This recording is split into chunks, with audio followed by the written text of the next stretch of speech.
नमस्कार, मेरी प्यारी लॉयल फैमिली। मैं हूँ डार्क विस्पर और आज के पॉडकास्ट में आपके लिए ट्रक ड्राइवर की एक बहुत ही डरावनी कहानी लेके आ चुका हूँ। अक्सर हम में से ज़्यादातर लोगों को यही लगता है कि इन ट्रक ड्राइवर्स के तो मज़े ही मज़े हैं। यह एक जगह पर बैठे दिन भर ट्रक चलाते हैं और नई नई जगह पर घूमते भी रहते हैं। लेकिन साथियों, एक ट्रक ड्राइवर को क्या क्या मुसीबतें झेलनी पड़ती है, यह केवल एक ट्रक ड्राइवर ही जानता है। भूख से, नींद से, बरसात, पानी, इन सब से तो वह जूझते ही रहते हैं। लेकिन कई बार उनके साथ ऐसी चीज़ें भी हो जाती है जिनमें उनकी जान तक फंस जाती है। कई बार माल को जल्दी पहुंचाने के चक्कर में वह पूरी रात अकेले ही ट्रक चलाते रहते हैं और तब उनके साथ कुछ अननेचुरल चीज़ें भी हो जाती है। कोई छलावा कह लो या कोई भटकती रूह, ऐसी चीज़ों से ट्रक ड्राइवर का अक्सर सामना होता रहता है। तो आज की कहानी हरियाणा के रहने वाले एक ऐसे लड़के की है जिसने बेहद कम उम्र में ही ट्रकों पर काम करना शुरू कर दिया था। महज 24 साल की उम्र में वह एक परफेक्ट ट्रक ड्राइवर बन चुका था। उस लड़के का नाम है अमिताभ और वह एक गरीब परिवार से है। तो रोजी रोटी कमाने के लिए उसने ट्रक ड्राइवर का काम शुरू कर दिया था। वह आधी आधी रातों को लंबे लंबे टूर पर अकेले ही ट्रक को लेकर निकल जाया करता था। अभी उसकी उम्र कम थी, तो उसको पता नहीं था कि आधी रात को सड़कों पे कुछ भी खौफनाक भयानक चीज़ें हो सकती है। और एक बार ऐसा ही भयानक हादसा उसके साथ हो जाता है। उस हादसे से, उस वजह से उसके पूरे परिवार पर मुसीबतों का पहाड़ टूट पड़ता है। कई दिनों तक उनका परिवार बहुत ही बड़ी मुसीबतों को झेलता रहता है। तो स्टोरी शुरू करें उससे पहले मैं आपसे कहूँगा, अगर अभी तक आपने हमारी लॉयल फैमिली के मेंबर नहीं बने हैं, हमारे चैनल को सब्सक्राइब नहीं किया है, तो इस रिश्ते को दिल से मजबूत कर लीजिए। और हाँ, जितने भी लोग हमारी कहानी सुन रहे हैं वह अपना प्यारा सा छोटा सा कमेंट ज़रूर दे, ताकि कहानी के एंड में मैं अपने फैमिली मेंबर्स के नाम ले सकूं। तो चलिए, अब आपका ज़्यादा समय न लेते हुए आज की कहानी को शुरू करते हैं। यह कहानी है अमिताभ की और यह कहानी अमिताभ ने ही हमारे साथ शेयर की है। लेकिन इस कहानी को मैंने अपने पर्सपेक्टिव से तैयार किया है, तो कहानी को आप मेरे ही पर्सपेक्टिव से सुनने जा रहे हैं। अमिताभ एक मध्यम वर्गीय परिवार का लड़का था। वह हरियाणा के छोटे से गांव में रहता था।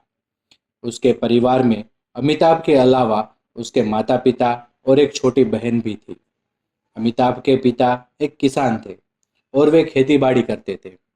वही अमिताभ के वही अमिताभ ने सिर्फ 12वीं तक पढ़ाई की थी, लेकिन उसे अब कोई ढंग का काम नहीं मिला। तो उसने ट्रक चलाना सीखकर उसे ही अपनी रोजी रोटी का साधन बना लिया। वह ट्रक में माल लाद कर अलग अलग शहर में पहुंचाने का काम करता था। अमिताभ अक्सर काम के सिलसिले से कई कई दिन तक घर से बाहर रहता था, लेकिन इससे उसे कुछ खास परेशानी नहीं हुई, क्योंकि उसकी आय अच्छी खासी हो रही थी और इससे उसके परिवार का गुजर बसर भी अच्छे से हो रहा था। दोस्तों, अमिताभ अब 23-24 साल का हो चुका था और गाँव में जल्दी से शादी करवा दी जाती है। इसलिए उसके घर वाले उसके लिए लड़की ढूंढ रहे थे, क्योंकि उसकी बहन छोटी अभी मात्र 14-15 साल की थी। इसीलिए घर वालों ने भी सोचा कि अभी अमिताभ की शादी करवा दी जाए। उन्हीं सब के दौरान एक शाम को अमिताभ को उसके मालिक का फ़ोन आया और उन्होंने अमिताभ से कहा कि कुछ कच्चा माल कल तक आगरा में मौजूद एक फैक्ट्री में पहुंचाना है, इसीलिए वह अभी ही निकल जाए। अब वह उसका काम था, इसीलिए वह मना नहीं कर सकता था। उसने अपने घर वालों को इसके बारे में बताया और फौरन ही ट्रक में माल लाद कर आगरा के लिए निकल पड़ा। ट्रक में माल लाद कर निकलने में शाम के 8 बज चुके थे और अब तक रात काफ़ी हो चुकी थी। इसीलिए अब भी उसका काफ़ी सफ़र बाकी था, क्योंकि वह अब तक अम्बाला से थोड़ा आगे ही आया था। इसीलिए समय बिताने के लिए अमिताभ रेडियो सुन रहा था। वह अम्बाला के थोड़ा आगे ही निकला होगा, तभी अम्बाला करनाल हाईवे पर एक 19-20 वर्षीय युवती खड़ी दिखाई देती है। उस युवती को देखकर अमिताभ ने घड़ी में समय देखा तो पाया रात के 9:30 के आसपास बज रहे थे। उस लड़के को यहाँ इस समय अकेले देखकर अमिताभ का माथा ठनका, क्योंकि वह लड़की देखने में शरीफ घर की लग रही थी। लेकिन इस समय वहां अकेली क्या कर रही थी? कहीं उसके साथ कोई अनहोनी न हो जाए, यह सोचकर अमिताभ ने ट्रक रोका और फिर उस लड़की के पास आया। कहा, आप कौन हो और इस समय यहाँ अकेले क्या कर रही हो? क्या आपको कुछ मदद चाहिए? इस पर लड़की घबराते हुए बोली, हाँ, वो मुझे दिल्ली जाना था, लेकिन मेरा सामान चोरी हो गया, इसलिए अब मेरे पास पैसे नहीं है।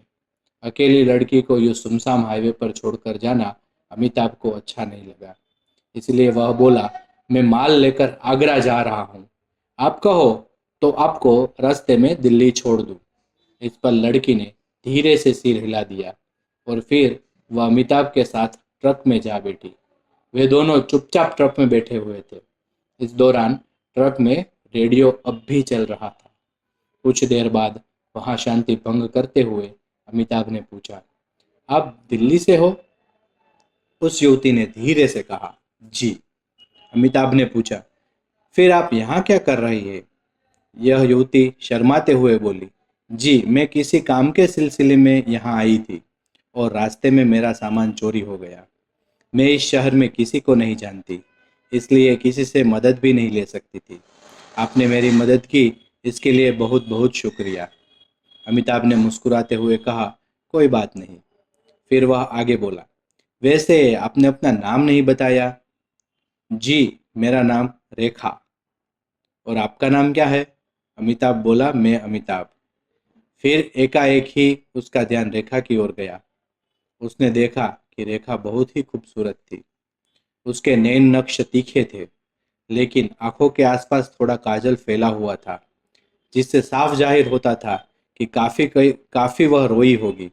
उसके बाल थोड़े बिखरे हुए थे, शायद 1-2 दिन से कंघी भी नहीं की होगी, लेकिन फिर भी उसकी खूबसूरती पर कोई खास फर्क नहीं पड़ रहा था। लाल सलवार सूट उस पर काफी फब रहा था। अमिताभ छिप छिप कर रेखा को निहारने लगा था, लेकिन जैसे ही रेखा की नज़र उस पर पड़ती तो वह नजरें फेर लेता। यह रेखा ने नोटिस कर लिया था, लेकिन वह कुछ नहीं बोली। अमिताभ ने शायद रेखा की खूबसूरती पर अमिताभ मोहित हो गया था, लेकिन वह यह बात युवती को बता नहीं सकता था, इसीलिए चुप ही रहा। फिर कुछ ही देर में रेखा अमिताभ से बात करने में सहज महसूस करने लगी। वे दोनों बातें करने लगे। इसी दौरान बातों बातों में अमिताभ को पता चला कि रेखा के माता पिता कुछ समय पहले ही स्वर्ग सिधार चुके थे और अब उसका इस दुनिया में कोई नहीं था। रिश्तेदार सारे ही मतलब के लिए उसके साथ बात करते थे, इसलिए रेखा ने भी सबसे कन्नी काट ली थी। बातों बातों में एक ढाबा आ गया। अमिताभ ने ट्रक वहां रोका और कहा, चलिए थोड़ा चाय नाश्ता कर लेते हैं, अभी सफ़र काफ़ी लंबा है। यह सुनकर रेखा हिचकिचाई कि मेरा सामान चोरी हो गया है। तब अमिताभ ने कहा, कोई बात नहीं, पैसे मैं दे दूंगा, आप कुछ खा पी लो, अब रास्ता काफ़ी लंबा है, रात भी काफ़ी हो रही है, ऐसे में मुझे नींद भगाने के लिए थोड़ी चाय लेना ज़रूरी है और अकेले खाना पीना मुझे अच्छा नहीं लगेगा। इस पर रेखा मना ना कर पाई, क्योंकि उसे भी भूख तो लगी ही थी। खैर, ढाबे पर उतरकर वह दोनों चाय नाश्ता करने के लिए बैठ गए। इस दौरान अमिताभ ने रेखा से कहा, देखिए, आप शर्माइए मत, आप जो भी खाना खाना चाहती है वह आप खा सकती है। फिर अमिताभ ने वेटर को बुलाया और अपने लिए चाय और कुछ हल्का फुल्का नाश्ता मंगवाया, क्योंकि अभी उसे पूरी रात ट्रक चलाना था, इसलिए वह ऐसा कुछ नहीं खा सकता था जो भारी हो। फिर रेखा ने उस वेटर से पूछा, क्या आपके पास मीट मछली कुछ है? वेटर ने कहा, जी है। रेखा बोली, ठीक है, मेरे लिए एक प्लेट मछली ले आइए, चावल के साथ। उसके बाद वेटर वहाँ से चला गया। कुछ समय होने के बाद दोनों का ऑर्डर ले आया। खाना आते ही रेखा ने बिना अधिक समय गवाए पूरा खाना चट कर दिया। लेकिन यहाँ एक बात अजीब हुई कि रेखा बहुत अजीब तरह से खाना खा रही थी। जैसे कोई भूखा भेड़िया अपने शिकार पर टूट पड़ता हो। वैसे ही अमिताभ को पहले तो अजीब लगा, लेकिन फिर सोचा शायद रेखा को काफ़ी भूख लगी होगी और क्या पता कितने दिनों से उसने खाना न खाया हो। खाना खाकर वह दोनों वापस ट्रक में बैठकर वहां से चले गए। खाना खाकर अब रेखा काफ़ी बेहतर लग रही थी। ट्रक चलते ही दोनों की बातें दोबारा शुरू हो गई। इसी दौरान रेखा ने अमिताभ से पूछा, क्या आपकी शादी हो चुकी है? अमिताभ ने बताया, जी नहीं, लेकिन घर वाले लड़की ढूंढ रहे हैं। यह सुनकर रेखा थोड़ी उदास हो गई। अमिताभ ने यह बात नोटिस कर ली थी, लेकिन वह कुछ नहीं बोला। ट्रक अपनी गति से आगे बढ़ रहा था। उन दोनों की बातों बातों में ही नज़दीकी बढ़ने लगी थी। दिल्ली हाईवे पर पहुंचते ही अमिताभ ने रेखा से कहा, देखिए, दिल्ली आ गया है। आपको कहाँ जाना है बताइए, मैं छोड़ देता हूँ। यह सुनकर रेखा विचलित हो उठी। यह देखकर अमिताभ बोला, क्या बात है, आप परेशान लग रही है। इस पर रेखा कुछ न बोली। तभी अमिताभ ने कहा, देखिए, आप बुरा न माने तो आपसे मैं कुछ कहना चाहता हूँ। मैं आपको पसंद करता हूँ और आपसे शादी करना चाहता हूँ। इस पर रेखा के चेहरे पर एक मुस्कान आ गई। फिर अमिताभ बोला, क्या इसका मतलब है मैं हाँ समझूं? रेखा ने मुस्कुराते हुए हल्के से सिर हिला दिया। यह सुनकर अमिताभ के चेहरे पर एक मुस्कान आ गई। तभी वह दोबारा बोला, आप अपने घर वालों को बता दीजिए, मैं आपको वहाँ छोड़ देता हूँ। फिर एक आध दिनों में मैं अपने मम्मी पापा को लेकर आता हूँ। रेखा ने कहा, जी, सच बात तो यह है कि मेरा इधर कोई नहीं है। मैं अम्बाला काम के सिलसिले में गई थी, लेकिन वो आदमी मुझे काम दिलवाने के बहाने वहाँ ले गया था। उसके इरादे सही नहीं थे, इसीलिए मैं वहाँ से भाग निकली। फिर आप मुझे मिल गए। दिल्ली में मेरे कुछ रिश्तेदार रहते हैं, इसलिए मैं मदद के लिए यहाँ आई। लेकिन लगता है अब मुझे किसी और की मदद की ज़रूरत नहीं है। इस पर अमिताभ कुछ सोचकर बोला, ठीक है, फिर आप मेरे साथ ही चलिए। मैं यह माल पहुंचाने के बाद आपको सीधा मेरे घर लेकर ही चलूँगा। रेखा ने मुस्कुराते हुए कहा, हाँ, चलते हैं। फिर माल पहुंचाने के बाद अमिताभ रेखा को अपने गांव ले आया। रेखा को अमिताभ के साथ देखकर उसके घर वाले एकदम सक पका गए और उसकी माँ ने उससे भड़कते हुए पूछा, यह लड़की कौन है? तू यहाँ इसे क्यों लाया है? अमिताभ ने बताया, माँ, यह लड़की रेखा है। यह दिल्ली में रहती है। मैं इससे प्यार करता हूँ और इससे शादी भी करना चाहता हूँ। उसकी माँ गुस्से में बोली, तू आज तक तो इसके बारे में कुछ नहीं बताया तूने, अब अचानक से हमारे सामने लाकर खड़ा कर दिया। अरे होश में तो है ना तू? अरे कौन जाने यह किस जात की है, गांव वालों को पता चला तो थू थू होगी हमारी।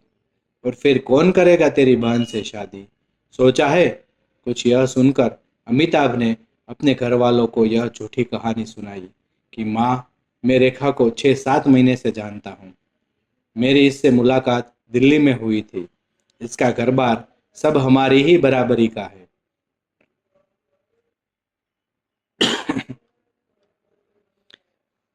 लेकिन माता पिता के गुजरने के बाद इसके चाचा चाची इसकी शादी किसी शराबी जुआरी से करवाने वाले थे। इसलिए मैं इसे यहाँ वहाँ से यहाँ ले आया और अब मैं इससे शादी करने का वचन दे चुका हूँ। माँ ने गुस्से से कहा, अरे तो करवाते हैं तो करवाइए। तू फौरन इस लड़की को छोड़कर आ, वरना मुझसे बुरा कोई नहीं होगा। अमिताभ ने अपना फैसला सुनाते हुए कहा, माँ, मैं इसे छोड़ नहीं सकता और अगर आपने हमारी शादी नहीं करवाई तो मैं रेखा के साथ अलग रह लूँगा। अमिताभ के इस फैसले के आगे घर वालों ने अपने हथियार डाल दिए और उन दोनों की शादी करवा दी। लेकिन यह उनकी सबसे बड़ी भूल थी।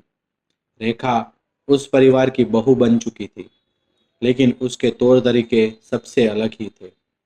घर में आते ही रेखा ने रसोई की बागडोर अपने हाथों में ले ली।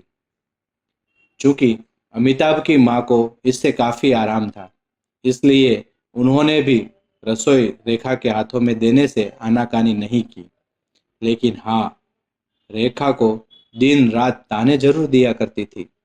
अब रेखा पूरे घर की देखरेख खुद करती थी। सबका खाना भी बिना किसी मदद लिए खुद बनाती थी। उसके हाथों का खाना सबको पसंद आ रहा था। पता नहीं कैसे बनाती थी, पर वह खाना कोई भी एकदम उसके बनाए खाने पर टूट पड़ता। सारे काम छोड़कर रेखा का खाना सबको पसंद आता था। काम एकदम अच्छे से कर रही थी, लेकिन अमिताभ की माँ उसे फिर भी ताने देती थी। यह देखकर अमिताभ का मन नहीं कर रहा था काम पर वापस जाने का, क्योंकि उसे रेखा की चिंता हो रही थी। इसी तरह 9-10 दिन बीत गए। तभी उसके मालिक का उस पर फोन आया कि उसे माल लाद कर जल्दी से कोलकाता के लिए निकलना होगा। अमिताभ ने इसके लिए मना किया और कहा, मेरी अभी अभी शादी हुई है, इसलिए नहीं जा सकता हूँ। आप किसी और ड्राइवर को बोल दीजिए। अमिताभ को यह बोलते हुए देख माँ ने सुन लिया, इसलिए वह गुस्से में बोली, शादी हुई तो क्या हुआ? हमेशा अपनी बिल्ली बीवी के पल्लू से ही बंधा रहेगा? जा जाकर काम धंधा कर। हम यहाँ हम नहीं है। जैसे कि उस महारानी के पास अपनी माँ की बात सुनकर अमिताभ कुछ न बोल सका। उसने अपने मालिक को बोल दिया कि वह आ रहा है। यह बोलकर अमिताभ अपने कमरे में जाकर निकलने की तैयारी करने लगा। तभी रेखा उसके पास आई और रूखे हुए स्वर में बोली, जा रहे हो तुम मुझे छोड़कर? अमिताभ ने कहा, काम पर जा रहा हूँ। रेखा, मैं 3-4 दिन में लौट आऊँगा। रेखा रोते हुए बोली, मैं यहाँ अकेले कैसे रहूँगी? तुम्हारी माँ हमेशा मुझसे मुझसे खुन्नस में रहती है, इसलिए प्लीज़ मुझे छोड़कर मत जाओ। यह सुनकर अमिताभ ने रेखा को गले लगा लिया और काम बोला, काम भी जरूरी है। रेखा, तुम यहाँ बस 3-4 दिन तक मैनेज कर लो। मैं कोशिश करूँगा कि जल्दी आ जाऊँ। यह कहकर अमिताभ ने अपना बैग उठाया और फिर वहाँ से जाने की तैयारी करने लगा। रेखा उसके पीछे पीछे उसे रोकने के लिए आई, लेकिन बाहर उसकी सास उसे ताने देते हुए कहती है, अरे महारानी, उसे भी काम करने जाने दो। वह काम नहीं करेगा तो खाएगी क्या? तू जा बेटा। यह सुनकर रेखा कुछ न बोल सकी और अमिताभ वहां से चला गया। अमिताभ लगभग 4 दिन बाद घर वापस आता है। वैसे तो वह जल्दी आने की पूरी कोशिश में था, लेकिन यहाँ से कोलकाता लगभग 30 घंटे का रास्ता था और उसे फैक्ट्री तक पहुँचने में 2-2.5 घंटे का और समय लगा। फिर इतने लंबे सफ़र के बाद उसने वहाँ एक दिन आराम करके दूसरे दिन वहाँ से वापस आया। वापसी में आते समय उसे वहाँ से कुछ माल दिल्ली की एक फैक्ट्री में भी पहुँचाना था। इसी वजह से उसे लगभग 4 दिन आने में लग गए। घर आते आते शाम हो चुकी थी। उसे रेखा की काफ़ी फिक्र हो रही थी, क्योंकि उसकी माँ रेखा को बात बात पर ताने देती थी। लेकिन जैसे ही वह घर आया तो उसकी माँ बड़े ही शांत लहजे में बोली, बेटा, तू आ गया? रेखा पानी लेकर आई। यह सुनकर दौड़ी दौड़ी रेखा पानी लेकर आई। फिर अमिताभ की माँ से बोली, अच्छा, तुम दोनों आराम से बातें करो, मैं अंदर जाती हूँ। यह बोलकर उसकी माँ अपने कमरे में चली गई। उनका व्यवहार देखकर अमिताभ एकदम हैरान रह गया और वह बोला, रेखा, माँ की तबीयत तो सही है ना? आज तो तुम्हें कुछ कहा ही नहीं उन्होंने। रेखा बोली, अरे, हमेशा ही थोड़ी सुनाएंगे। वह शुरू शुरू में हमारी शादी से दिक्कत थी, इसीलिए ऐसा करती थी, लेकिन अब वह समझ चुकी है कि ऐसा करने से कोई फायदा नहीं है। अमिताभ कुछ सोचते हुए बोला, सब तो ठीक है रेखा, लेकिन कई साल पहले की बात नहीं है। अभी 4 दिन पहले ही वह तुमसे बातें ऐसे कर रही थी और अचानक से ऐसे बदल गई। यह बात कुछ हजम नहीं हो रही है। रेखा ने कहा, कहना क्या चाहते हो? मैंने कुछ किया है? उनके साथ अमिताभ ने भी कहा, नहीं नहीं, बाबा छोड़ो बातें, चलो अच्छा हुआ ना, वैसे अब मैं नहा धोकर थोड़ा आराम कर लेता हूँ। यह बोलकर अमिताभ अपने कमरे में गया। अमिताभ नहा धोकर बाहर आया तो उसकी बहन उसके सामने आकर बोली, भैया खाना बन चुका है, चलकर खा लीजिए। यह बोलकर उसकी बहन वहां से जाने लगी। तभी तभी अमिताभ ने उसे आवाज दी, कहा, छुटकी, मैं तेरे लिए कुछ लेकर आया था। अमिताभ बोल ही रहा था, लेकिन उसकी बहन बिना कुछ कहे वहां से चली गई। अमिताभ मन ही मन बड़बड़ाने लगा, अजीब है, पहले तो हर बार पूछती रहती थी कि भैया मेरे लिए क्या लाए, लेकिन आज तो बोल भी नहीं रही है। कहीं किसी बात से नाराज तो नहीं है। यह सब सोचते हुए अमिताभ रसोई में गया। वहां उसने देखा कि सारे लोग खाना खाने बैठ चुके हैं और रेखा खाना परोसने के लिए सबके आगे थाली रख रही थी। यह वहां आकर अमिताभ उसके पास बैठ गया। बैठते ही पूछा, छुटकी, तू नाराज है? बोली नहीं। तो छुटकी बोली, भैया नहीं। ऐसा क्या? भैया ने बोला, ऐसा क्या हुआ? अमिताभ ने कहा, नहीं, वह हर बार तो सामने से पूछती है क्या लाए, इस बार मैंने दिया तो भी नहीं पूछा। कुछ नाराज तो नहीं है ना? यह सुनकर बहन ने एक नज़र रेखा की ओर देखा और फिर कहा, पढ़ाई की टेंशन है ज़्यादा, इसलिए ध्यान नहीं दिया। ठीक है, कोई बात नहीं। अमिताभ बोल ही रहा था कि तभी अचानक उसने देखा कि रेखा सबकी थाली में मांस परोस रही थी, जबकि उसके घर में तो सब शाकाहारी थे। इसलिए वह एकदम से बोला, रेखा, रुक जाओ, यह क्या कर रही हो? मेरे घर में सब शाकाहारी है, वह यह सब नहीं खाते, हटाओ इसे। अमिताभ ने इतना कहते ही उसकी माँ उस पर भड़कते हुए बोली, ओ, मैंने ही बोला है उसे यह सब बनाने के लिए, और अब से हमारे घर में 3 टाइम मांस ही बनेगा, समझा? तू डाल बहू। यह सुनकर अमिताभ हैरान हो गया। उसे उसकी आंखों पर यकीन नहीं हो रहा था। तभी उसकी नज़र उसके पिताजी के ऊपर पड़ी, जो बड़े ही अजीब ढंग से मांस खा रहे थे। यही हाल उसकी बहन का और उसकी माँ का भी था। तीनों ही बिल्कुल किसी जंगली जानवर की तरह मांस खा रहे थे। तभी रेखा ने उसकी थाली में भी मांस परोस दिया। यह देखकर अमिताभ ने कहा, खाने में कुछ और नहीं बना हुआ है? रेखा बोली, जी, माँ ने कहा था, इसलिए सबके लिए यही बनाया है, अलग कुछ बनाया नहीं है। आप आज खा लीजिए, कल से आपके लिए कुछ अलग बना दूंगी। अमिताभ ने कहा, देखो, तुम अच्छी तरह से जानती हो, सभी को जो खाना है वही बनाओ, लेकिन मुझसे यह तो नहीं खाया जाएगा। यह बोलकर अमिताभ अपनी जगह से उठा और फिर अपने लिए वह खिचड़ी बनाने लगा। यह देखकर उसकी माँ गुस्से में बोली, शर्म नहीं आ रही है तुझे अन्न का अपमान करते हुए? लेकिन अमिताभ कुछ न बोला। उसने अपनी खिचड़ी बनाई और खाकर अपने कमरे में जाकर सो गया। अमिताभ कमरे में आंख बंद करके लेटा ही हुआ था। तभी उसे ऐसा लगा जैसे उसके पास कोई है। अमिताभ ने आंखें खोलकर आसपास देखा, वहां कोई नहीं था। यह देखकर वह दोबारा आंखें बंद करके सोने की कोशिश करने लगा, लेकिन आंख बंद करते ही उसे यह आभास दोबारा से हुआ। यह वहम है, ऐसा सोचकर अमिताभ इस बार भी आंख बंद करते पड़ा रहा। लेकिन कुछ देर बाद एक तेज गंध आई। उसे महसूस कर अमिताभ ने अपनी आंखें खोली और आसपास देखने लगा कि आखिर यह गंध कहाँ से आ रही है, लेकिन उसे कुछ दिखाई नहीं दिया।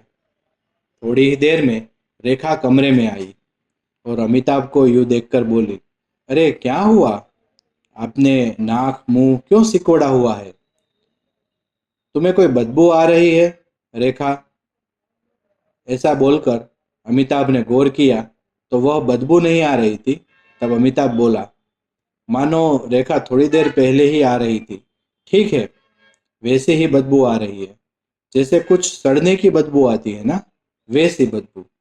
रेखा ने कहा, इतना ज्यादा मत सोचो, इतना सोचते हो, ज्यादा मत सोचो, हो सकता है कि कोई बिल्ली कुछ लेकर जा रही हो। अब छोड़िए और सो जाइए, आप काफी थक गए होंगे। अमिताभ मुस्कुराते हुए बोला, हाँ, कल मैं तुम्हें फिल्म दिखाने ले चलूंगा। इसके बाद वे दोनों सो गए। अमिताभ उठा और उठकर नहाने चला गया। उस दौरान उसे ऐसा महसूस होने लगा कि यहाँ कोई है, लेकिन जब उसने आसपास देखा तो वहाँ कोई नहीं था। अपने मन का वहम समझकर वह नहाने चला गया। अमिताभ नहा धोकर जैसे ही बाहर आया तो उसकी नज़र घर के पूजा घर पर पड़ी। उसमें आज दीपक शांत था। यह देखकर उसने अपनी माँ से पूछा, माँ, आज पूजा नहीं की? उसकी माँ बोली, अरे क्या पूजा करना बेटा, भगवान बिना पूजा पाठ किए ही तो साथ रहते हैं, इसलिए क्या फालतू का दिखावा करना। यह सुनकर अमिताभ काफी हैरान रह गया, क्योंकि उसकी माँ अक्सर दिन में 2 टाइम पूजा करती थी। और आज उसके मुंह से ऐसी बात सुनकर अमिताभ को भी काफी अजीब लग रहा था। तभी उसकी माँ दोबारा बोली, अरे, अब ऐसा ही खड़ा रहेगा कि जाकर चाय नाश्ता करेगा? बहू को फिल्म दिखाने भी तो ले जाना है, वह कब से इंतजार कर रही है। उसके बाद अमिताभ वहां से चला गया। फिर नाश्ता करके अमिताभ रेखा को फिल्म दिखाने के लिए अपने साथ ले गया। अब चूंकि मूवी थिएटर वहां से ज़्यादा दूर नहीं था, तो अमिताभ ने रेखा को पैदल ही साथ ले जाने का फैसला किया। वे दोनों थिएटर के सामने पहुंचे ही होंगे, तभी 4-5 कुत्तों का झुंड अमिताभ और रेखा की ओर देखकर भौंकने लगता है। यह देखकर अमिताभ हैरान रह गया, क्योंकि कुत्तों का झुंड ऐसे ही किसी पर नहीं भौंकता। फिर अमिताभ ने फिलहाल इस बारे में ज़्यादा न सोचा, क्योंकि फिल्म शुरू होने वाली थी। इसलिए उसने एक पत्थर उठाया, जिससे डरकर वे सारे कुत्ते वहां से हट गए। फिर अमिताभ और रेखा थिएटर के अंदर जाने लगे, लेकिन वे कुत्ते अभी भी उन दोनों की ओर देखकर भौंक रहे थे। खैर, फिल्म देखकर वो दोनों वापस घर आ गए। फिर रात को अमिताभ को छोड़कर बाकी सब ने हमेशा की तरह मांस मछली का सेवन किया और फिर थोड़ी देर के बाद सो गए। सभी अपने अपने कमरे में चले गए और अमिताभ और रेखा भी अपने कमरे में आ गए। फिर प्यारी बातें करने लगे। कुछ देर बाद वे दोनों भी सो गए, लेकिन अचानक देर रात कुत्ते की भौंकने की आवाज़ से नींद खुली। उसने आंखें खोलकर पाया कि उसकी पत्नी रेखा वहां है ही नहीं। कुत्ते भी लगातार घर के बाहर भौंक रहे थे। अमिताभ सोचने लगा कि इतनी रात में उठकर जाना ठीक रहेगा या नहीं। रेखा कहाँ गई होगी? यह सोचकर अमिताभ बिस्तर से उठ ही रहा था कि तभी मनीषा वहां आ गई। उसे देखकर अमिताभ ने पूछा, इतनी रात कहाँ गई थी? तब रेखा ने बताया कि वह बाथरूम गई थी। फिर कुत्ते क्यों भौंक रहे थे?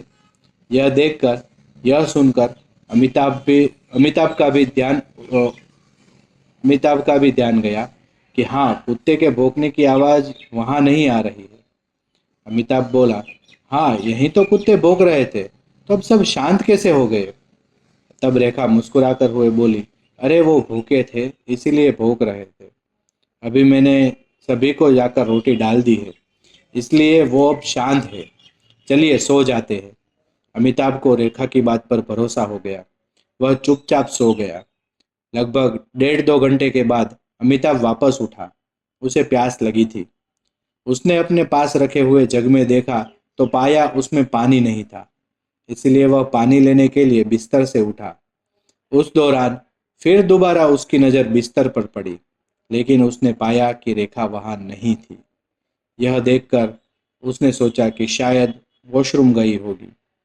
यह सोचकर उसने बिना कुछ ध्यान दिए पानी लेने के लिए वो रसोई घर की ओर बढ़ गया। अमिताभ की आंखों में अब नींद भी थी। वह आंखें मलते हुए जैसे ही रसोई में पहुंचा तो उसकी आंखें फटी की फटी रह गई। रसोई के फर्श पर एक कुत्ते का सिर कटा हुआ पड़ा था। वही उसके बगल में कुत्ते का घर धड़ भी पड़ा हुआ था और रेखा अपने मुंह से उसके पेट का मांस उधेड़ उधेड़ कर खा रही थी। यह भयानक मंजर देखकर अमिताभ वहीं बेहोश होकर गिर पड़ा। कुछ देर के बाद जब उसकी आंखें खुली तो वह अपने बिस्तर पर लेटा हुआ था। उसने हैरानी से इधर उधर देखा तो साइड में ही मौजूद खिड़की से सूरज की रोशनी छनकर कमरे में आ रही थी, जिसे देखकर अमिताभ को भी पता चला कि सुबह हो गई है। फिर अगले ही पल उसकी नजर उस जगह पर पड़ी जो रात में खाली थी, लेकिन अब वहां मरा हुआ कुछ नहीं था। अमिताभ काफी हैरान था। उसे समझ नहीं आ रहा था कि आखिर जो रात में हुआ वह सपना था या हकीकत। अब वह सोच ही रहा था कि अचानक रेखा आई। अमिताभ को यूं कुछ सोचता देखकर बोली, क्या बात है, आप थोड़े परेशान लग रहे हैं, आप ठीक तो है ना? अमिताभ ने रात में हुई घटना के बारे में रेखा को बता दिया। यह सुनकर रेखा हंसते हुए बोली, जरूर आपने कोई सपना देखा होगा, क्योंकि आप ही सो रहे थे। अमिताभ को भी लगा शायद उसने सपना ही देखा होगा, इसलिए वह भी ज्यादा कुछ नहीं बोला। अमिताभ ने नाश्ता किया, फिर रेखा के साथ कहीं घूमने निकल गया, क्योंकि कल उसे दोबारा माल पहुंचाने जाना था। इसलिए वह आज सारा दिन रेखा के साथ बिताना चाहता था। खैर, अमिताभ ने अपने किसी दोस्त की बाइक ली और फिर रेखा को लेकर वहां से निकल पड़ा। वह रेखा को एक झील के किनारे लेकर गया। वहां बैठकर उन्होंने घंटों एक दूसरे से बातें की, लेकिन घर पर सब लोग होते हैं, इसलिए अमिताभ रेखा के साथ ढंग से समय नहीं बिता पाया था। फिर कुछ घंटों के बाद वे दोनों वहां से उठे और फिर वह रेखा को लेकर एक साड़ी की दुकान पर गया और उसे कहा, जो भी साड़ी तुम्हें पसंद है वह ले लो, पैसे की फिक्र मत करना। रेखा साड़ी की दुकान में जाकर साड़ियां देखने लगती है, लेकिन अमिताभ को यह देखकर थोड़ा अजीब जरूर लगा था कि रेखा सिर्फ लाल चटक साड़ी ही देख रही थी। उसके अलावा किसी साड़ी को उसने हाथ भी नहीं लगाया है। खैर, अमिताभ ने उसे भी नजरअंदाज किया, क्योंकि उसे लगा कि हो सकता है रेखा को लाल रंग सबसे ज्यादा पसंद हो। कुछ देर बाद रेखा ने अपने लिए दो लाल साड़ियां ली और फिर वे दोनों घर के लिए कुछ मिठाइयाँ लेने के लिए मिठाई की दुकान पर आ गए। वहां पर अमिताभ ने ध्यान दिया कि रेखा मिठाइयों को लाल ललचाई हुई निगाहों से देख रही है। यह देखकर अमिताभ ने रेखा के लिए 1 किलो मिठाई अलग से पैक करवा ली। फिर वे दोनों मिठाई लेकर वापस घर के लिए निकल पड़े। अमिताभ को मन ही मन यह डर था कि कहीं उसके घर वाले यह न बोले कि वह सारा समय अपनी पत्नी को ही देता है और यह बोलकर रेखा को ताने न दे। लेकिन जब वह घर आया तो सब सामान्य था। रेखा सारा सामान लेकर अंदर जाने लगी। अमिताभ अपने पिता और बहन के साथ बैठ गया। थोड़ी देर के बाद रात हुई तो हमेशा की तरह अमिताभ को छोड़कर वे सारे मांस खा रहे थे, और जबकि अमिताभ यह सब नहीं खाता था, लेकिन आज अमिताभ की माँ ने अमिताभ की थाली में भी मांस परोस दिया था। यह देखकर अमिताभ ने साफ साफ शब्दों में बोल दिया, यह ये वह यह सब कुछ नहीं खा सकेगा। इसकी माँ ने भड़कते हुए कहा कि तू अपने खाने पीने की आदत को बदल ले। इस घर में अलग से खाना नहीं बनेगा। जो सब खा रहे हैं वही तुझे खाना पड़ेगा। यह सुनकर अमिताभ के पापा ने भी उसे समझाया और कहा, अमिताभ, तू तू भी सबकी तरह आज मीठी तू भी आज सबकी तरह मांस ही खा ले। अब अलग से चूल्हा जलाना, लेकिन यह तू भी आज सबकी तरह मांस ही खा ले। अलग से चूल्हा क्यों जलाना? जो सब खा रहे हैं वही तुझे खाना है। लेकिन अमिताभ वहां से उठकर रसोई में चला गया और अपने लिए खिचड़ी बनाने लगा। थोड़ी देर बाद खिचड़ी खाकर वह अपने कमरे में आकर सो गया। कुछ देर बाद रेखा भी कमरे में आ गई और बोली, कल से मैं तुम्हारे लिए कुछ अलग बना दिया करूंगी। आज माँ ने बनाने नहीं दिया। इस पर अमिताभ ने कहा, नहीं, कोई ज़रूरत नहीं है। तुम लोग आराम से रहो। तुम्हें जो खाना है वो खाओ, मेरा क्या है। मैं ज़्यादातर घर से बाहर रहता हूँ, इसलिए मेरी वजह से तुम्हें खामखा सुनना पड़े वैसा नहीं मत करो। इसके बाद रेखा ने भी ज़्यादा बहस नहीं की। वह दोनों चुपचाप सो गए। अगली सुबह ही अमिताभ ट्रक में माल लाद कर उसे दिल्ली पहुंचाने चला गया। अब वह वापस घर आया तो उसने उसके घर पर ताला लगा हुआ देखा। वह हैरान रह गया। तब वहां उसकी पड़ोसन आई और बोली, अमिताभ बेटा, तेरे घर में कोई नहीं है। तेरी बहन बेहोश हो गई थी। इसलिए उसे पास के ही प्राइवेट डिस्पेंसरी में ले गए हैं। यह सुनकर अमिताभ काफी घबरा गया और वो दौड़ा दौड़ा वहां पहुंचा। तो उसे पता चला कि बहन के शरीर में खून काफी कम था, इसलिए वह बेहोश हो गई थी। यह सुनकर अमिताभ काफी हैरान रह गया था, क्योंकि उसकी बहन अक्सर अच्छे से खाना खाती थी और अब तो वह नॉनवेज भी काफी खाने लगी थी। खैर, डॉक्टर ने 2 बोतल ग्लूकोज की चढ़ाई और फिर कुछ दवाइयाँ और खाने पीने का बोलकर उसे डिस्चार्ज कर दिया। वे सारे घर आ गए। अब रेखा उसका ख्याल पहले से ज्यादा अच्छी तरह से रखने लगी थी। वह उसके खाने पीने का पूरा ख्याल रखती थी, दवा वगैरह भी समय पर देती थी। रेखा के वहां होने से अमिताभ काफी निश्चिंत हो गया था कि चलो, उसकी गैर हाजिरी में उसके परिवार का ख्याल रखने वाला कोई तो है। ऐसे ही उसके दिन कट रहे थे। अमिताभ की शादी को अब 2 महीने होने आए थे। एक दिन अमिताभ अपने कमरे में अपना ड्राइविंग लाइसेंस ढूंढ रहा था, क्योंकि उसे कल फिर माल पहुंचाने जाना था। फिर तभी अचानक से वहां कई लाल थैली में अमिताभ की नजर गई। वह थैली देख ही रहा था। इससे पहले वह थैली उसने वहां कभी नहीं देखी थी, इसलिए वह देखे थैली उस वह खोलने लगा। लेकिन उससे पहले कि वह थैली खोल पाता, रेखा वहां आ गई। बोली, आप यहाँ क्या कर रहे हो? यह सुनकर अमिताभ बोला, मैं बस अपना ड्राइविंग लाइसेंस ढूंढ रहा था, क्योंकि मुझे कल सुबह वापस काम पे निकलना है। तो इस पर रेखा ने एक बक्से में से ड्राइविंग लाइसेंस निकालकर उसे दे दिया। मुस्कुराते हुए बोली, आप हमेशा भूल जाते हैं, इसलिए मैं इसे संभाल कर इस बक्से में रखती हूँ।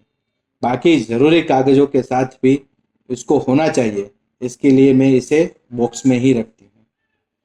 तो चलिए, अब रात का खाना खा लीजिए। यह सुनकर अमिताभ ने यह लाल थैली वहीं रख दी, रेखा के साथ बाहर आ गया। उसके बाद सबके साथ बैठकर खाना खाने लगा। खाना खाकर अमिताभ अपने कमरे में जाकर सो गया, क्योंकि सुबह उसे जल्दी निकलना था। देर रात अमिताभ की नींद कुत्तों के रोने की आवाज से खुली। वह आवाज सुनकर अमिताभ अपने कमरे में से बाहर आया, तो उसने देखा कि घर के बाहर कुत्ते रो रहे हैं। उसे समझ नहीं आ रहा था आखिर ऐसा वह क्यों रो रहे हैं। तभी अचानक रेखा वहां आई और बोली, आप इतनी रात में यहाँ क्या कर रहे हैं? अमिताभ ने उन रोते हुए कुत्तों की ओर इशारा किया और रेखा बोली, अरे, क्या आप भी ना, पिछले रात में आपका दिमाग खपा रहे थे, तो आप चलकर सो जाइए, मैं इन्हें रोटी डालकर आती हूँ। हो सकता है यह भूखे हो। अमिताभ को रेखा की यह बात सही लगी। वह जाकर अपने बिस्तर में सो गया। कुछ देर बाद कुत्तों की रोने की आवाज भी बंद हो गई। अगले दिन सुबह अमिताभ नाश्ता करके करके चला गया। जब वह अगले दिन शाम को घर आया, तब उसकी बहन की हालत दोबारा बिगड़ गई थी। अमिताभ अब काफी परेशान होने लगा। उसे लगता था कि अचानक उसकी बहन के साथ कुछ ऐसा हो सकता है, लेकिन वह कहीं बात बड़ी न हो जाए। यह सोचकर अमिताभ ने उसे शहर के सरकारी अस्पताल में ले जाता है। वहां भी प्राथमिक उपचार से यही बात पता चली कि उसके शरीर में खून की कमी है। फिर दवा, खाना पीना बताकर उसे वहां से भेज दिया गया। अमिताभ को समझ नहीं आ रहा था कि आखिर उसकी बहन के शरीर में खून कैसे कम हो सकता है। उसके खाने पीने की उसकी खुराक तो बढ़ा दी गई है, क्योंकि उसकी बहन की उसे फिक्र हो रही थी। इसीलिए आज वह खुद बाजार जाकर फल सब्जी लेकर आने लगा। इसी दौरान अमिताभ एक दिन बाजार से फल सब्जी कुछ मिठाइयाँ लेकर आ रहा था। तभी रास्ते में उसकी मुलाकात उसके पड़ोस में रहने वाली 2 औरतों से हुई, जो कि उसकी माँ की ही उम्र की थी। बातों में पड़ोसियों ने पूछा, क्या बात है बेटा, जब तुमने शादी की तब से तुम्हारी माँ हमसे बात नहीं कर रही है, बस चुपचाप अपने घर में ही रहती है, वरना तो वह पूरे पूरे मोहल्ले में खबर रखती थी। यह सुनकर अमिताभ काफी सोच में पड़ गया था, क्योंकि उसकी माँ सच में पहले अक्सर अड़ोस पड़ोस में होने वाली सभी गतिविधियों पर नजर रखती थी, लेकिन अब से उसका पूरा परिवार बस घर में ही रहता था। अमिताभ ने इसके बारे में परिवार से बात की। लेकिन उन लोगों ने बस टाल दिया। तभी रेखा बोली, पहले इनके पास ज्यादा कुछ करने के लिए था नहीं, लेकिन अब मैं आ गई हूँ, इसीलिए यह ज्यादा बाहर निकलते नहीं है। अमिताभ को यह बात कुछ हजम नहीं हुई, क्योंकि माना कि किसी के ऊपर बदलाव आ सकता है, लेकिन अचानक से घर के सभ्यों के ऊपर इतना बदलाव आना, यह कोई आम बात नहीं है। उसने इसका पता लगाने की सोची, लेकिन कैसे वह समझ नहीं पा रहा था। अमिताभ ने अपने बिस्तर में लेटे लेटे ही वह सोच रहा था। उसके परिवार में आए बदलाव के कारण उसकी नींद आंखों से कोसों दूर चली गई थी। उसे अब अपने परिवार की चिंता होने लगी थी। अपने परिवार के बारे में सोचते सोचते कई बार उसे ख्याल आया कि यही किसी परिवार के ऊपर कोई टोना तो नहीं करके गया है, क्योंकि एक तो इसके परिवार वाले काफी बदल बदल लग रहे थे, घर में पूजा पाठ भी बंद हो गया था। अमिताभ को अक्सर लगने लगा था कि घर में कोई तो है जो सब पर नजर रखे हुए था। यहाँ तक कि अजीब सी बदबू अब हर रोज आती थी। अमिताभ लेटे लेटे यह सोच ही रहा था, तभी अचानक रेखा अपनी जगह से उठ गई और उसे उठता देख अमिताभ सोने के नाटक करने लगा। रेखा ने कुछ देर तो रेखा ने कुछ देर उसे देखा कि कहीं वह जाग न जाए। फिर जब यकीन हो गया तो वहां से वह उठकर कमरे से बाहर आ गई। कमरे से बाहर आते ही रेखा सीधे रसोई में गई। फ्रिज खोलकर उसमें से मिठाई निकालकर वह खाने लगी। इस दौरान अमिताभ का भी अमिताभ भी उसके पीछे पीछे आया। उसने देखा कि रेखा को मिठाई खाते देखकर वह हैरान हो गया, क्योंकि रेखा किसी भूखे भेड़िए की तरह मिठाई खा रही थी। अमिताभ को रेखा का ऐसा बर्ताव काफी अजीब लगा। फिर उसे याद आया कि रेखा जब पहली बार उसे मिली थी, तब भी ऐसे ही खाना खा रही थी। अब तक रेखा की मिठाई खत्म हो चुकी थी। अमिताभ ने इसका आभास कर लिया था, इसलिए वह वापस अपने कमरे में आकर लेट गया। कुछ देर बाद रेखा भी आकर उसके बगल में सो गई। इसे रेखा को इस तरह देखकर अमिताभ की सिट्टी पिट्टी गुम हो चुकी थी और पूरी रात नींद नहीं आई। अगले दिन अमिताभ ने घर में सबके सामने कहा, चलो सब मिठाई खाते हैं, जो कल मैं बाजार से लाया था। यह सुनकर रेखा ने शक पकाते हुए कहा, फ्रिज में मिठाई नहीं है, वह मैंने कल रात को खा ली। यह सुनकर अमिताभ हैरानी से बोला, तुमने 1 किलो बर्फी खा ली? तब रेखा ने कहा, हाँ मैंने सारी मिठाइयाँ खा ली। मुझे रात में मीठे की क्रेविंग हो रही थी और फिर मुझे याद आया कि अमिताभ आज ही मिठाई लेकर आया है, इसलिए मैं रात को रसोई में गई और सारी मिठाई खा ली। यह सुनकर अमिताभ को काफी अजीब होने लगा, क्योंकि कोई भी इंसान 1 किलो मिठाई अकेले कैसे खा सकता है। तभी रेखा बोली, आप पिता बनने वाले हैं, इसीलिए मुझे रात में मीठा खाने का मन करता है। यह सुनकर पिता बनने की खुशी में अमिताभ रात वाली सारी बातें भूल गया और वह बोला, यह बात तुमने मुझे पहले क्यों नहीं बताई? तब रेखा बोली, मैं वह किसी और तरीके से बताना चाहती थी, लेकिन तुम पता नहीं मुझे क्या समझ रहे थे, इसलिए अब भी अभी ही बताना पड़ रहा है। तब रेख अमिताभ बोला, चलो कोई बात नहीं, अब से तुम्हें किसी भी चीज का मन करता है तो तुम मुझे बताया करो, मैं फौरन उसे तुम्हारे लिए लेकर आऊंगा। अब अमिताभ रेखा का अच्छे से ख्याल रखने लगा था, लेकिन उसे अपने माता पिता और बहन का बर्ताव काफी अजीब लग रहा था। इसीलिए अपने घर में वह सारी नकारात्मक ऊर्जा निकालने के लिए उसने हवन करवाने की सोची। अगले दिन वह पंडित को लेकर आया। घर का माहौल देखते ही पंडित समझ गया, हो न हो घर में कोई न कोई तो गड़बड़ जरूर है, और इस बारे में उसने अमिताभ से भी बात की। लेकिन अमिताभ को लगा कि यह पंडित ऐसे ही पैसे ठगने के लिए ऐसा कर रहा है, इसलिए उसने उसकी बात पर ध्यान नहीं दिया और कहा, आप केवल हवन करवाइए। अब जैसे ही हवन शुरू होने लगा, तभी अंदर से उसके पिता आए। उन्होंने हवन का सारा सामान उठाकर बाहर फेंकना शुरू कर दिया। अमिताभ ने उन्हें रोका, लेकिन उसके पिता रुके ही नहीं। फिर आखिर में उन्होंने उस पंडित को भी घर से धक्के मारकर बाहर निकाल दिया। साथ में धमकी दी, अगर वहां आया तो उसे काट कर रख देंगे। यह सुनकर पंडित घबराते हुए वहां से चला गया और अमिताभ हैरानी से अपने पिता की ओर देखने लगा। तभी उसके पिता दोबारा से बोले, ऐसे ढोंगियों के लिए यहाँ फिर जगह नहीं है, उसे यहाँ लेकर मत आना, समझा।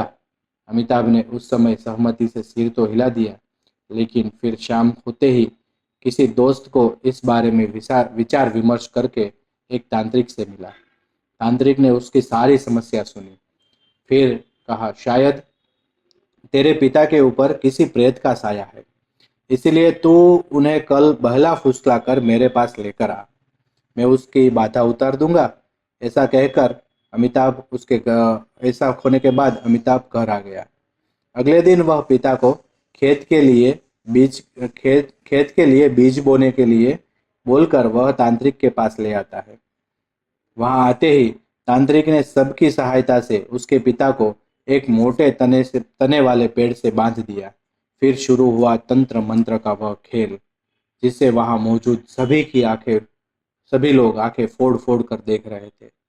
उसके पिता को पेड़ से बांधते ही उस तंत्रिक ने अग्नि प्रज्वलित कर अजीबोगरीब मंत्र का उच्चारण करना शुरू किया। जैसे जैसे वह तांत्रिक मंत्र उच्चारण करता जा रहा था, वैसे वैसे अमिताभ के पिता का चेहरा भींच जा रहा था, जैसे कि कोई चीज अपने शरीर में जाने के लिए वह रोक रहे हो। लेकिन थोड़ी ही देर के बाद उनके मुंह से एक जोरदार चीख निकली और उनकी दर्दनाक चीख सुनकर अमिताभ अपनी जगह से जाकर खड़ा हो गया, उनकी तरफ दौड़ा। उतने में ही उसके दोस्त ने उसे रोका, तू अभी इस क्रिया के बीच में मत आना। यह सुनकर अमिताभ ने अपना मन मनाकर वह अपनी जगह पे फिर से बैठ गया। उस तांत्रिक ने अब मंत्र का उच्चारण करते हुए अमिताभ के पिता के ऊपर एक सिंदूर का टीका लगा दिया। टीका लगाते ही पिता दोबारा चीखे। अमिताभ अंदर से कांप गया था, क्योंकि उसने अपने पिता को ऐसे कभी नहीं देखा था। फिर अगले ही पल उस तांत्रिक के पास रखे मुर्गे के सिर पर तांत्रिक ने उसके पास रखे हुए मुर्गे के सिर पर भी एक टीका लगा दिया।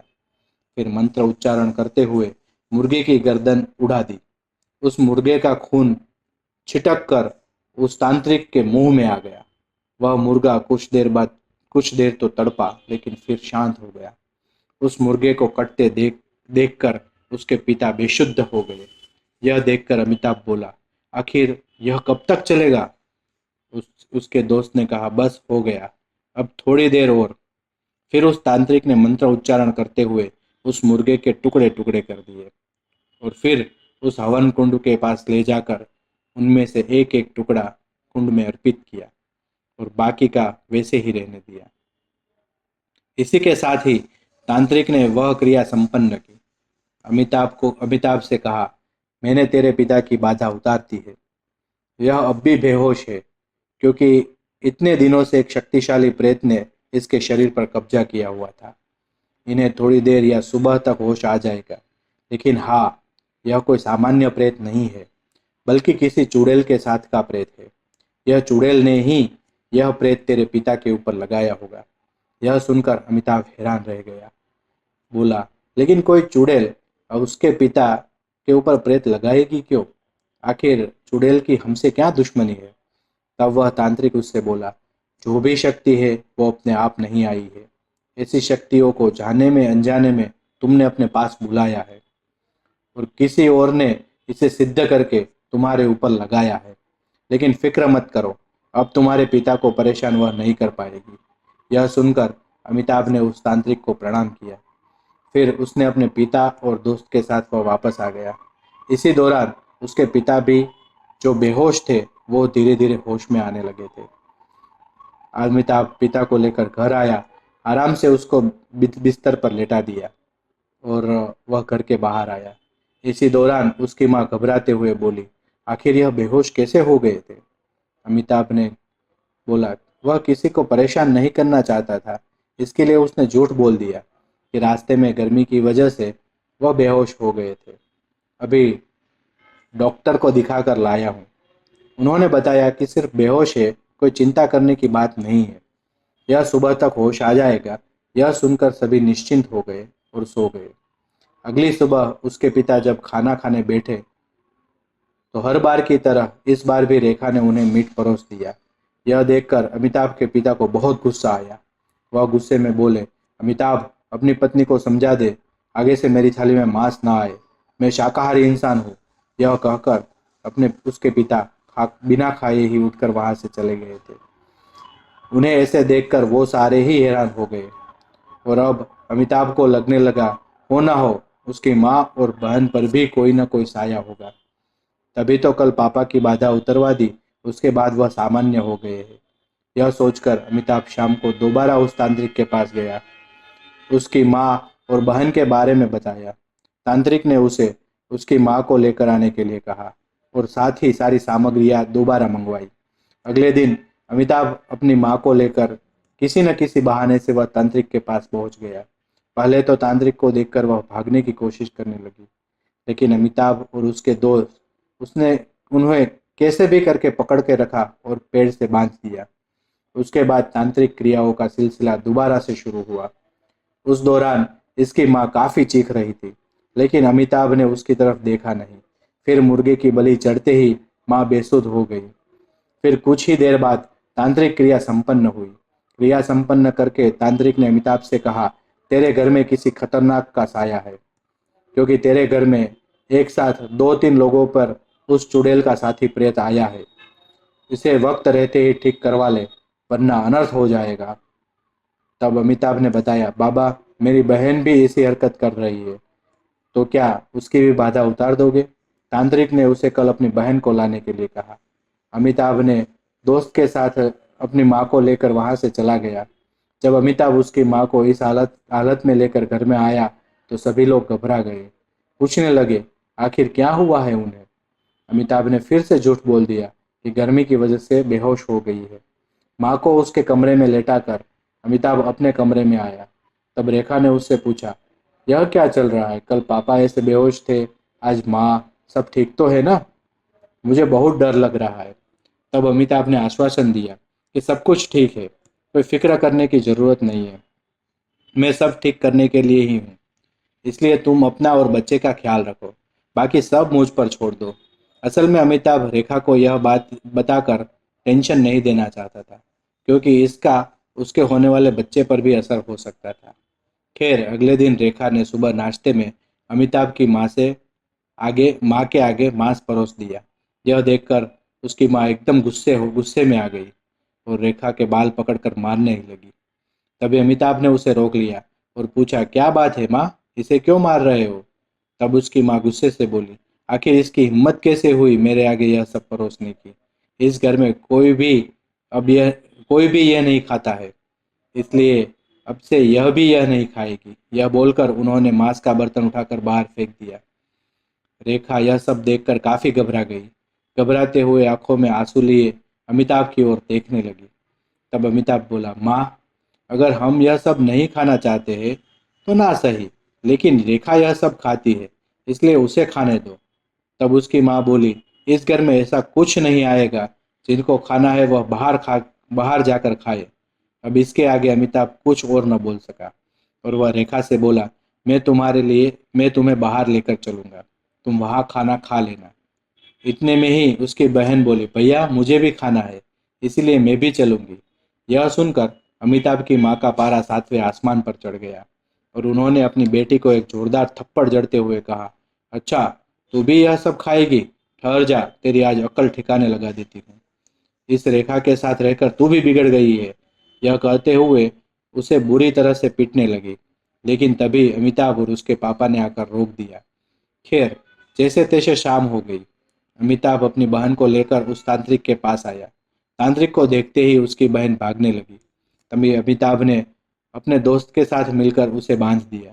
उसको बांधने के बाद उसकी बहन को देखकर तांत्रिक ने कहा, मैं इस लड़की की बाधा नहीं उतार पाऊंगा, क्योंकि यह लड़की अब भी बहुत कमजोर है और अगर मैंने इसकी बाधा उतारने की कोशिश की तो इसकी जान भी जा सकती है। यह सुनकर अमिताभ काफी घबरा गया। उसे समझ नहीं आ रहा था कि क्या करे।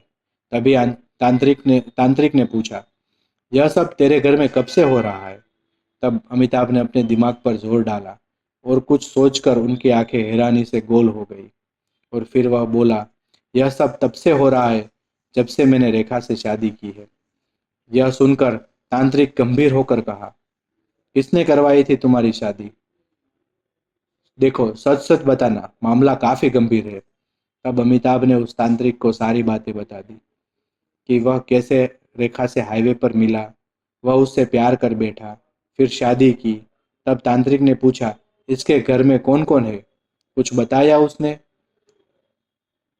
कि उसके घर पे कोई नहीं है, वह अकेली ही है। यह सुनकर तांत्रिक कुछ सोच में पड़ गया। ये कहा, एक काम करना, अपने घर जाकर ढूंढ कर देखना। अगर तुझे कोई लाल रंग पोटली जैसा थैला मिले तो इसका मतलब है कि कोई चुड़ैल है। यह सुनकर अमिताभ की आंखें फटी की फटी रह गई। पूछा, चुड़ैल? लेकिन आपको कैसे पता चला कि वह चुड़ैल ही है? और ऐसा क्या है उस पोटली में? तब उस तांत्रिक ने बताया, उस पोटली में जितने भी परिवार के लोग हैं उन्हीं की छोटी छोटी काले रंग की गुड़िया होगी। उसने सबके ऊपर अपनी तंत्र मंत्र शक्तियों का प्रयोग करके सबके ऊपर एक एक भूत लगा कर रखा हुआ है। यह सुनकर अमिताभ हैरानी से बोला, फिर मेरे ऊपर उसने यह सब क्यों नहीं किया? क्योंकि मैं तो एकदम सामान्य हूँ। तब यह तांत्रिक ने बताया, यह क्रिया पूरी होने के लिए लगातार 13 दिनों तक उस चुड़ैल के संपर्क में रहना जरूरी है। वह चुड़ैल खाने में अपना तंत्र मंत्र इस्तेमाल करती है, और अगर कोई लगातार 13 दिनों तक उसका बनाया हुआ खाना खा लेता है तो वह पूरी तरह से उनके वश में हो जाता है। हो ना हो, तूने अब तक लगातार 13 दिनों तक उसके हाथ का खाना नहीं खाया होगा। तू बीच बीच में कहीं जाता रहा होगा।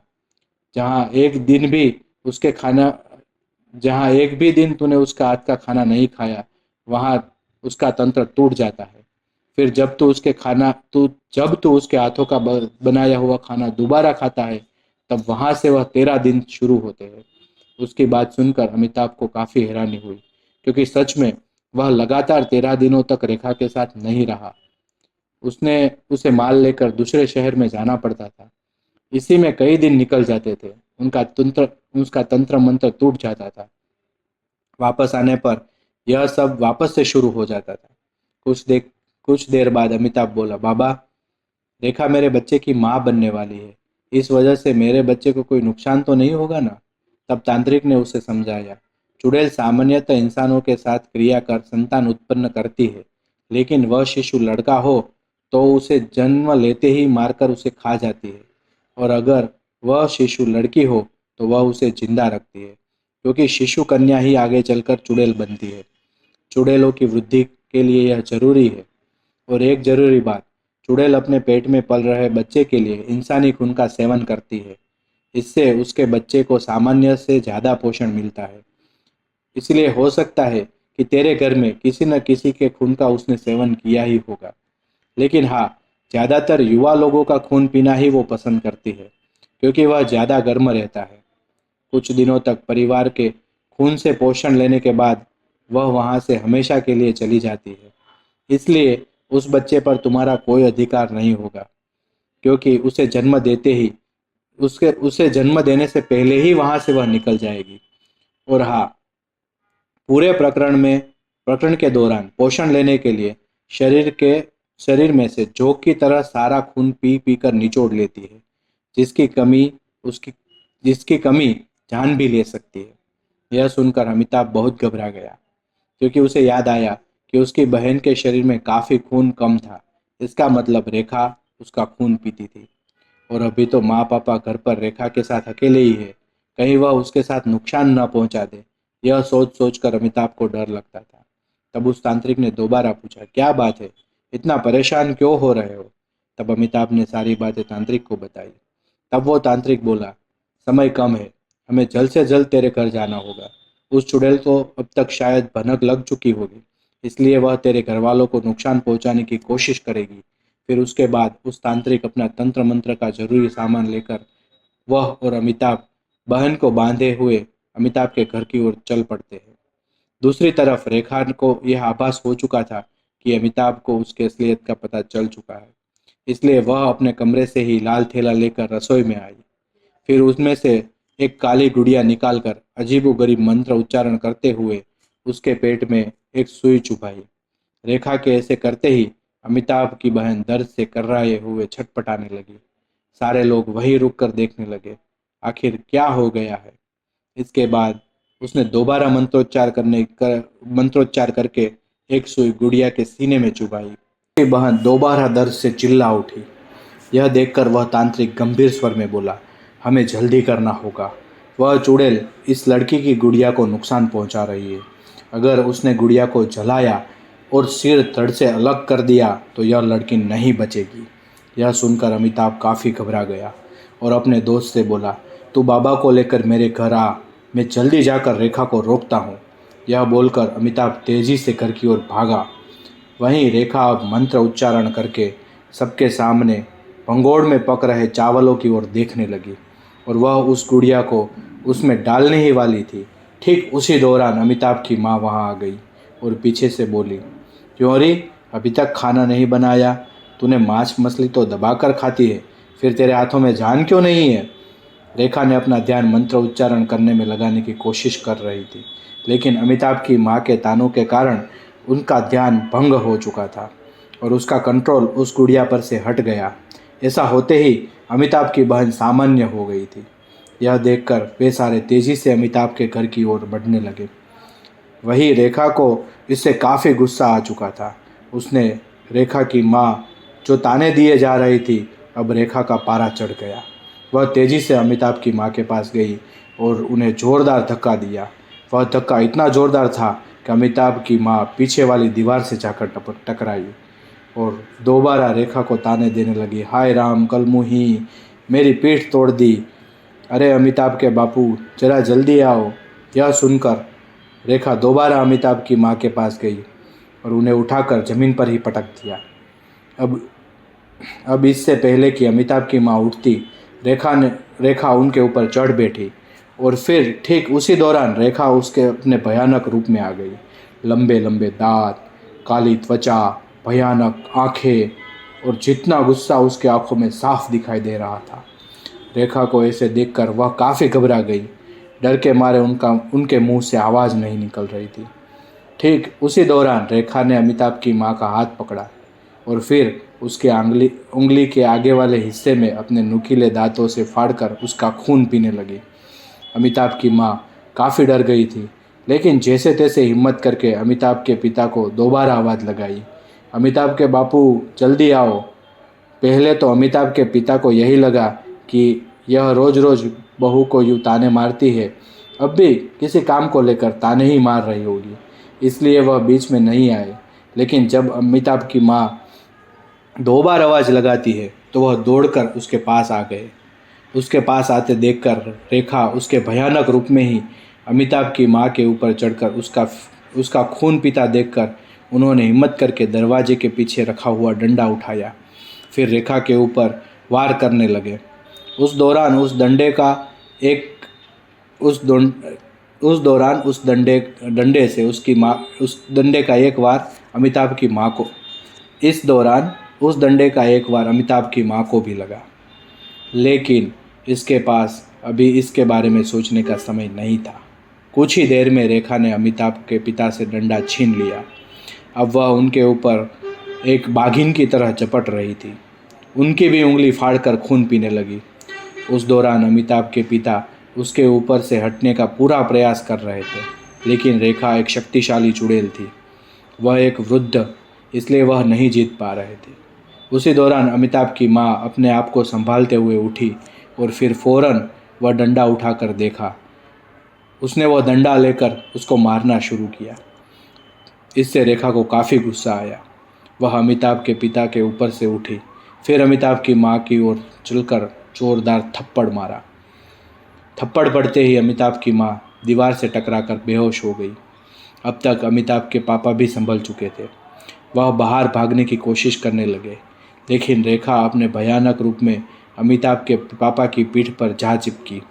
फिर उसने अपने नुकीले दांत अमिताभ के पिता के कंधे में गाढ़े और फिर उससे उसका खून पीने लगी। कुछ देर बाद उसके पिता के कंधे में से मांस का एक टुकड़ा उखाड़ लिया और उसे खाने लगी। ठीक उसी दौरान अमिताभ वहां आया और उसने डंडा उठाकर सीधा रेखा के सिर पे दे मारा। इससे रेखा असंतुलित होकर गिर पड़ी। वही अमिताभ का पिता भी लहूलुहान होकर गिर पड़ा था। अपने माता पिता का यह हाल देखकर अमिताभ की आंखों में आंसू आ गए। वह गुस्से में बोला, रेखा, आखिर क्या कमी रह गई थी मेरे प्यार में? जो तुमने जो जो मांगा वह सब कुछ मैंने दिया। इसके बावजूद मेरे परिवार के खून की प्यासी हो। रेखा सुनकर अपनी भयानक आवाज़ में बोली, हम किसी से प्यार नहीं करते, समझा? हम बस तुम मानवों को प्रजनन और पोषक तत्वों के लिए इस्तेमाल करते हैं। मेरा मतलब तुमसे पूरा हो चुका है, इसीलिए अब इससे पहले कि वहाँ तांत्रिक आकर मुझे नुकसान पहुँचाए, मैं यहाँ से जा रही हूँ। यह बोलकर वह तेज़ी से बाहर की ओर भागी, लेकिन तभी अमिताभ ने उसे पीछे से पकड़ लिया और कहा, मैं तुझे इतनी आसानी से नहीं जाने दूंगा।